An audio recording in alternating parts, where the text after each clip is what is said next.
تو بہت سے لوگ ایسے تھے جو ان سے انٹریکٹ کرتے تھے لیکن وہ ایمان نہیں لائے تھے. تو ایمان کی حالت میں وہ رہے تھرو آؤٹ، ان کی ڈیتھ بھی اس پہ ہوئی، اور آپ صلی اللہ علیہ وسلم پر ان کا ایمان تھا. تو یہاں پہ فصل آ رہی ہے اہل السنہ والجماع کے اصولوں میں یہ بات بھی شامل ہے کہ ان کی دل اور ان کی زبانیں رسول اللہ صلی اللہ علیہ وسلم کے صحابہ کے بارے میں سلامت ہیں.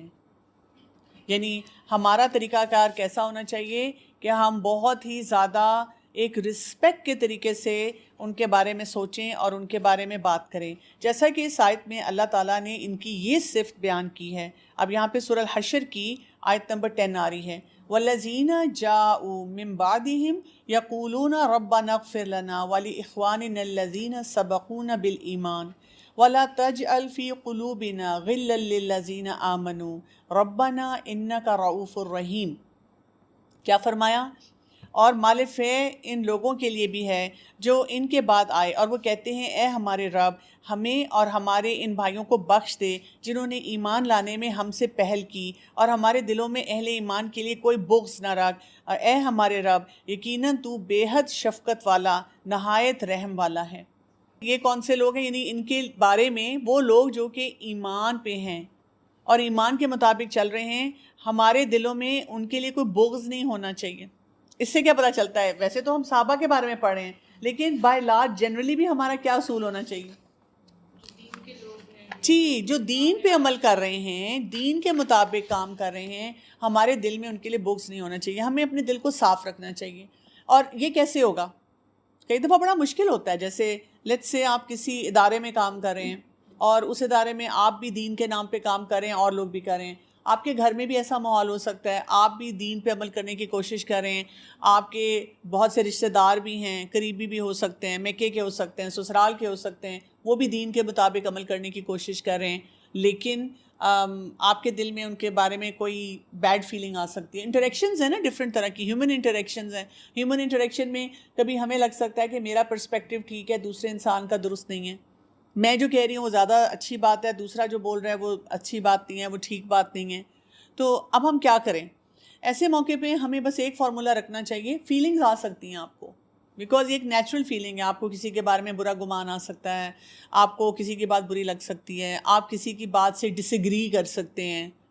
اچھا، آپ کو کئی دفعہ یہ بھی نظر آ رہا ہوتا ہے کہ کوئی شخص انڈر ہینڈ کچھ گڑبڑ کر رہا ہے، یا یہ کہ جیسے فار ایگزامپل گھر کے افراد میں ہم بہت دیکھ لیتے ہیں کہ جی لوگوں کے سامنے تو جی کوئی بڑا نمازی اور دین کی بات کوٹ ان کوٹ کرتے نظر آ رہا ہے، اور پیچھے سے غصہ بھی کر رہا ہے، بدتمیزی بھی کر رہا ہے، مس بیہیو بھی کر رہا ہے. ایک تو یہ کہ عام لوگوں کے لیے ہمیں ہیومن جو ایلیمنٹ ہے نا اس کا مارجن دینا چاہیے سب کو، کہ بھئی سب انسان ہیں. ہم پتہ کیا کرتے ہیں، جو پہلے بھی میں نے جملہ آپ کے سامنے شیئر کیا ہوا ہے کہ ہم اپنے آپ کو جج کرتے ہیں اپنی انٹینشن پہ. مثلاً اگر میں نے غصہ کیا نا لیکن میری نیت صاف تھی، میں یہ کرنا نہیں چاہ رہی تھی، لیکن دوسرے انسان کو کس بات پہ اسیس کرتے ہیں؟ ان کے عمل پہ، ان کے ایکشن پہ. تو اس کی وجہ سے پھر کیا ہوتا ہے کہ when we are assessing other people on their face value، مطلب ان کا ایکشن یہ ہے تو جی ان کی تو نیت خراب ہوگی، وہ تو شاید میرے دشمن ہی ہیں، سب کچھ ہیں. تو اگر ہم نے کرنا ہی ہے فیس ویلیو پہ تو ہم گمان اچھا رکھیں. ہم یہ سوچیں یہ بھی انسان ہیں، ان سے بھی کوئی کبھی کوتاہی ہو سکتی ہے، کوئی غلطی ہو سکتی ہے. اچھا، ایون اگر آپ صحابہ کرام کے بارے میں پڑھیں، آپ ہسٹری میں چلے جائیں، ان کی جنگیں بھی ہوئی ہیں، ان میں اختلافات بھی نظر آتے ہیں. ہمارا جو یوتھ ہے اکثر اوقات، یا ایون وہ لوگ جو ہسٹری بہت پڑھتے ہیں، کئی دفعہ وہ نا مسلمانوں کے بارے میں بڑے بٹر ہو جاتے ہیں. وہ کہتے ہیں یہ تو آپس میں ہی لڑتے رہتے ہیں، انہوں نے دین کیا پھیلانا ہے. تو ہم ہیومن ہونے کا مارجن کسی کو بھی نہیں دیتے سوائے اپنے آپ کو. اور جو لوگ مینٹل النس میں چلے جاتے ہیں وہ شاید اپنے آپ کو بھی مارجن دینا چھوڑ دیتے ہیں. تو کیا کرنا ہے؟ لوگوں کے ساتھ فیس ویلیو پہ معاملات کیا کریں. اگر کوئی مجھے بول رہا ہے، کوئی کر رہا ہے، مثلاً اگر کوئی نماز پڑھ رہا ہے تو ہم کبھی یہ نہ کہیں کہ جی یہ توبہ توبہ، اگر میں نماز نہیں پڑھتی میں ان سے تو اچھی ہوں، جو نماز پڑھ رہے ہیں وہ کتنے برے ہیں. میں یہ سوچوں کہ کیونکہ دیکھیں نا قرآن میں آ گیا ہے کہ نماز آپ کو فحشاء اور سوء ان دونوں سے بچاتی ہے، برائی سے بچاتی ہے، فحاشی سے بچاتی ہے. تو ہم یہ سوچیں کہ اگر یہ انسان نماز نہ پڑھ رہا ہوتا تو پھر کتنا برا کام کرتا. نماز جو ہے اس کو ضرور بچا رہی ہے بہت سی جگہوں پہ، یہ اس سے بھی برا کام کرتا. امپیکٹ ہوتا ہے نا کسی بھی کام کو کرنے کا، کوئی بھی ایکٹیویٹی آپ کرتے ہیں اس سے آپ کو بینیفٹ یا نقصان یا جو بھی ہے وہ تو ملتا ہے ساتھ ساتھ، پلس ہم ان کے لیے دعا کریں.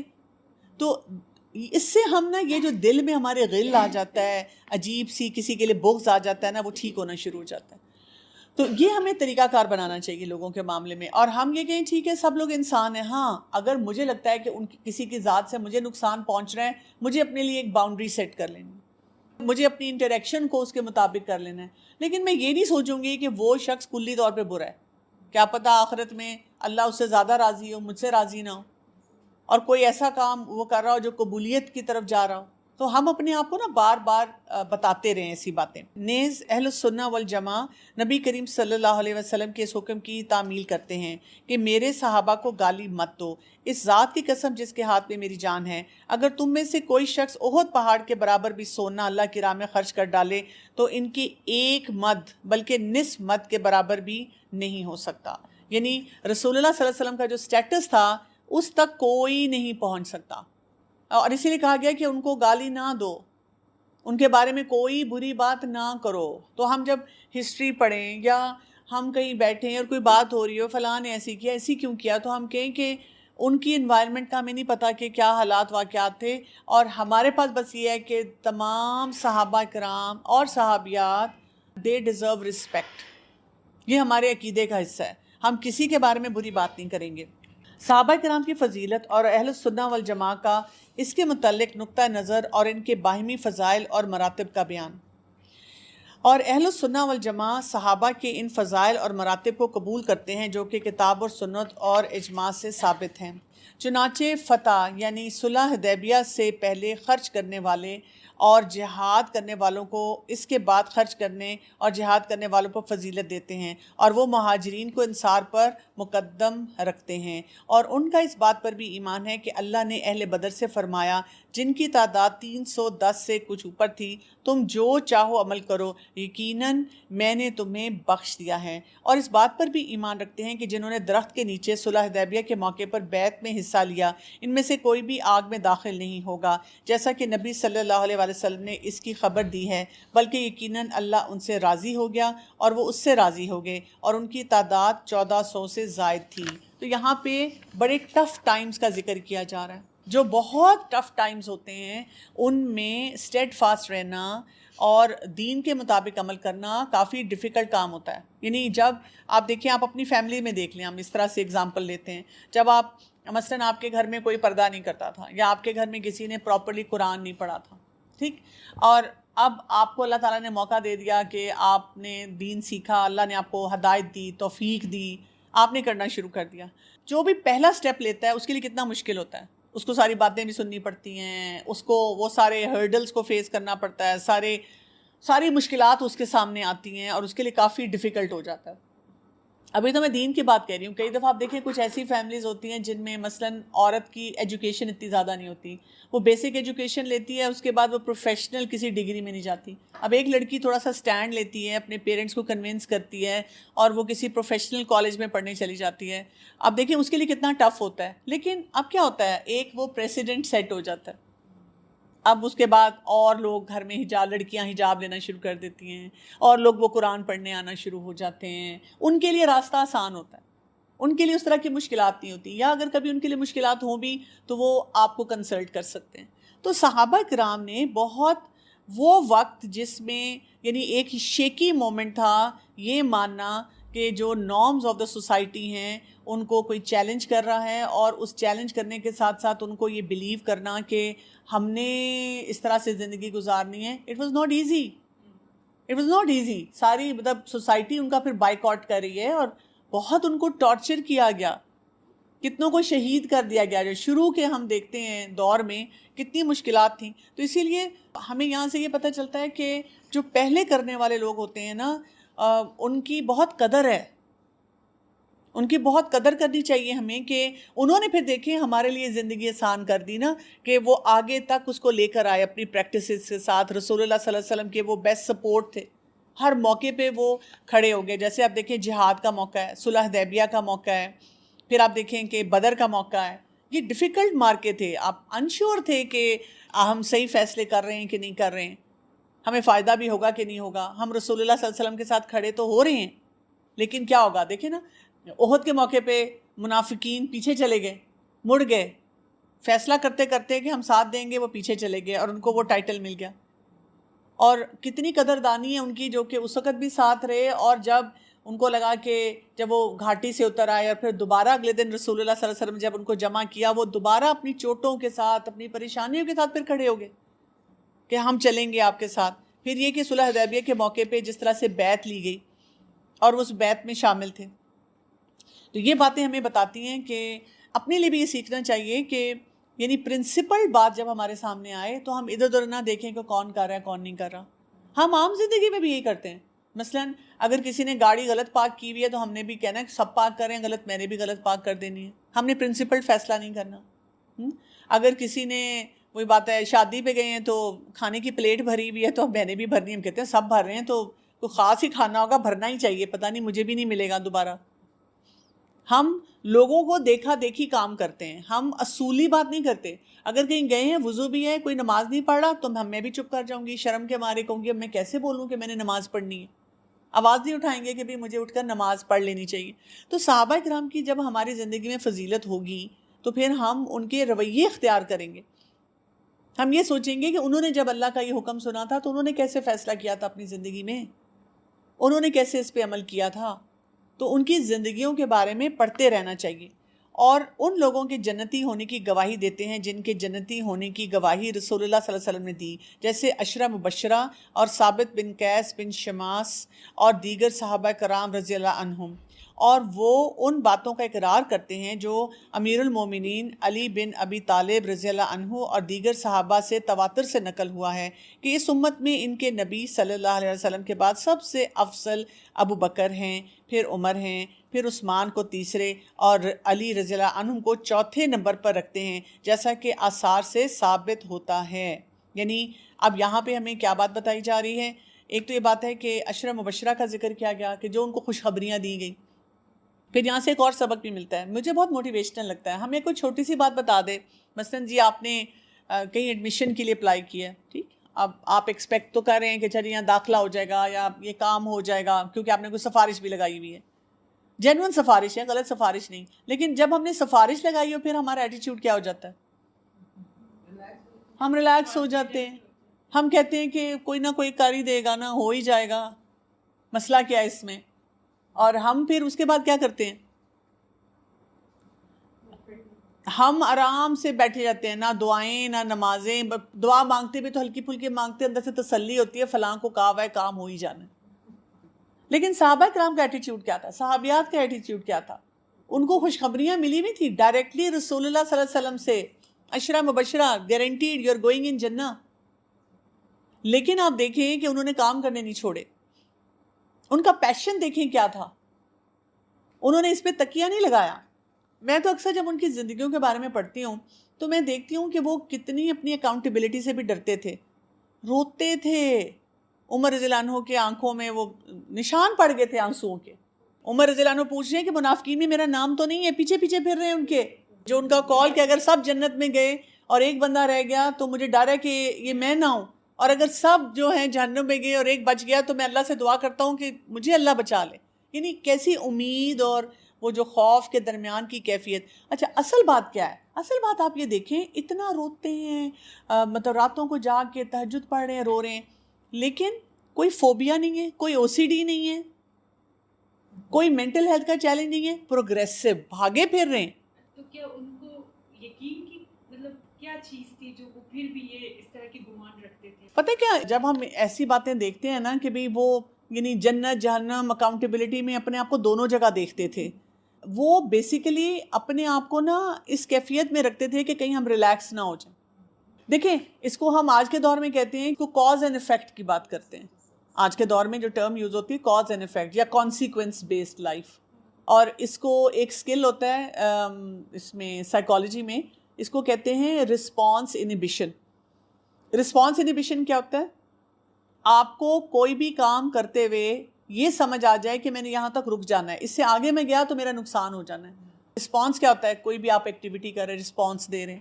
انہیبیشن کیا ہے؟ رک جائیں وہاں پہ. ہم میں سے اکثر لوگوں کا رسپانس انہیبیشن بہت ویک ہے. ان لوگوں کا کیونکہ تقویٰ اسٹرانگ تھا، ایمان بالآخرہ بہت اسٹرانگ تھا، تو یہ ان کا رسپانس انہیبیشن بہت اسٹرانگ ہوتا تھا. یعنی کسی بھی معاملے میں یہ سوچنا کہ اگر میں نے یہ اسٹیپ لے لیا نا تو اس سے مجھے یہ نقصان ہوگا, دنیا کا یہ نقصان ہوگا, آخرت کا یہ نقصان ہوگا. تو یہ پھر اپنے آپ کو روک لیتے تھے. ابھی بھی دنیا میں دیکھیں جو بچے کامیاب ہوتے ہیں نا, مثلا پڑھائی میں, اب 2 بچے آپ کے گھر میں ہیں, ایک بچہ اتنا پرٹیکولر ہے, امتحانوں کی خود تیاری کرتا ہے, آپ کو کہنا نہیں پڑتا بلکہ آپ کو اس کو یہ کہنا پڑتا ہے بیٹا بس کر دو, تھوڑا سو بھی جاؤ, ریسٹ بھی کر لو. لیکن وہ ہے کہ وہ پڑھائی نہیں چھوڑتا, نمبر بھی اچھے لے رہا ہے, اسائنمنٹس بھی ٹائم پہ کر رہا ہے, کوئی اس کو اس طرح مسئلہ نہیں ہو رہا, اس کا رسپانس انہیبیشن بہت اسٹرانگ ہوتا ہے.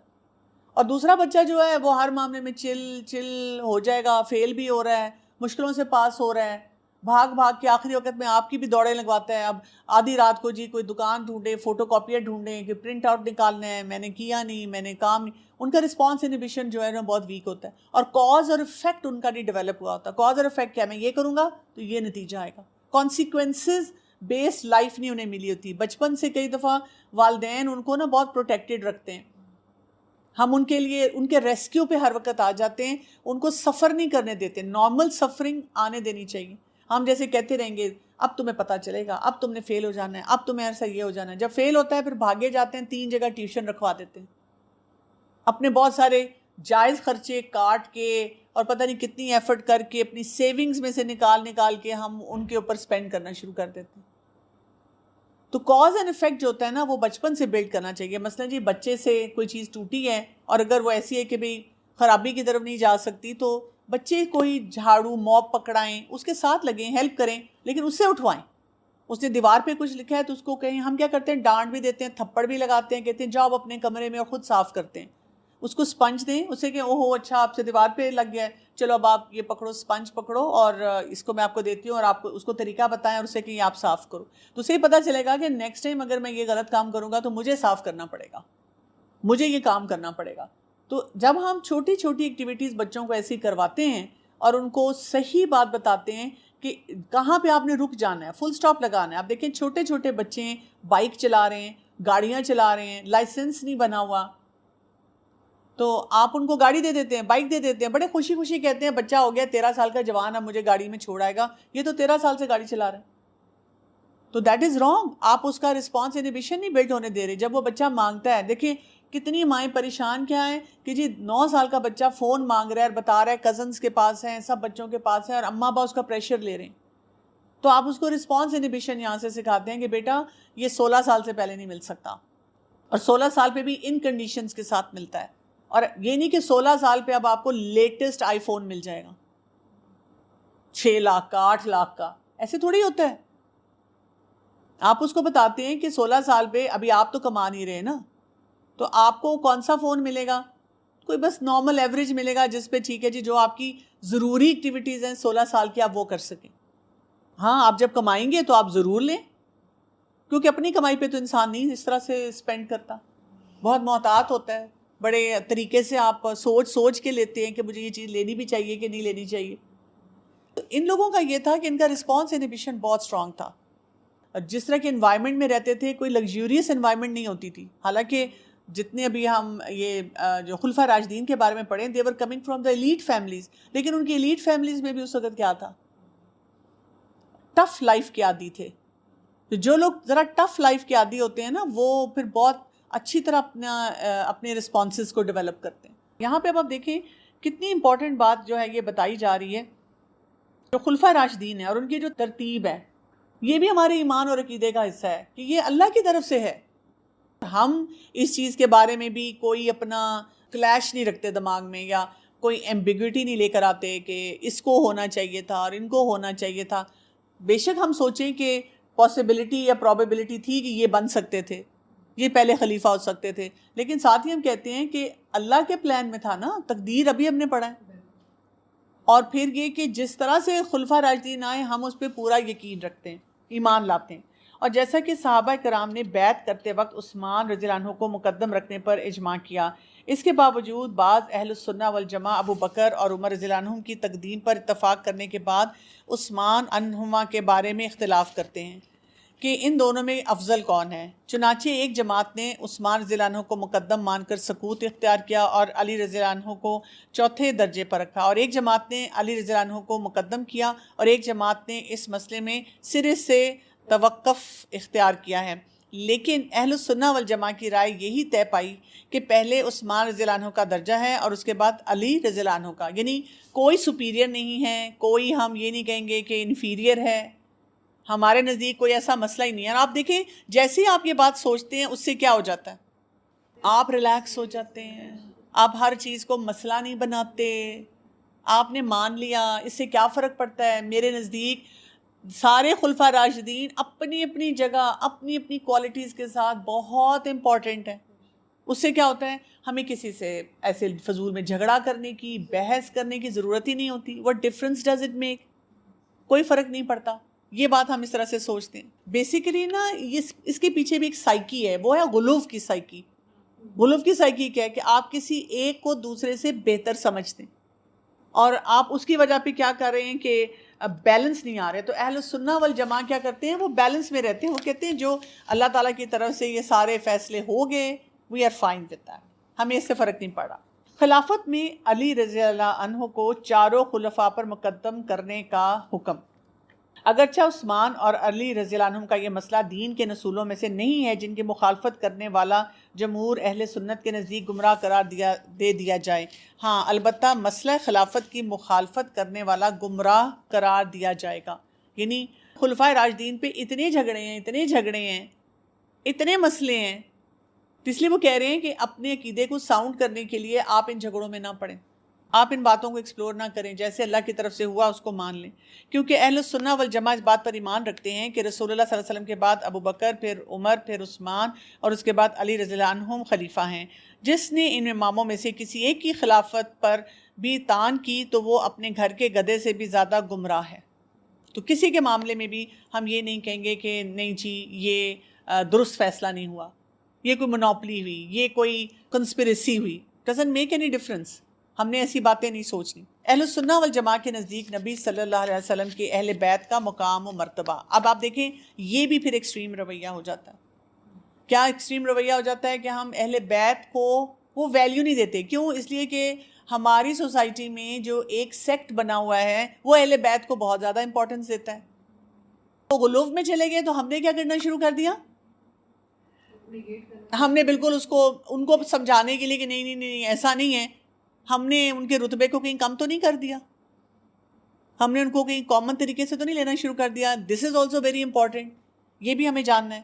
اور اہل السنہ والجماعہ رسول اللہ صلی اللہ علیہ وسلم کے اہل بیت سے محبت کرتے ہیں، ان کو دوست رکھتے ہیں اور ان کے بارے میں رسول اللہ صلی اللہ علیہ وسلم کی وصیت کا پورا خیال رکھتے ہیں جو آپ صلی اللہ علیہ وسلم نے غد یرخم کے موقع پر فرمائی تھی، میں تمہیں اپنے اہل بیت کے بارے میں اللہ کی یاد دلاتا ہوں۔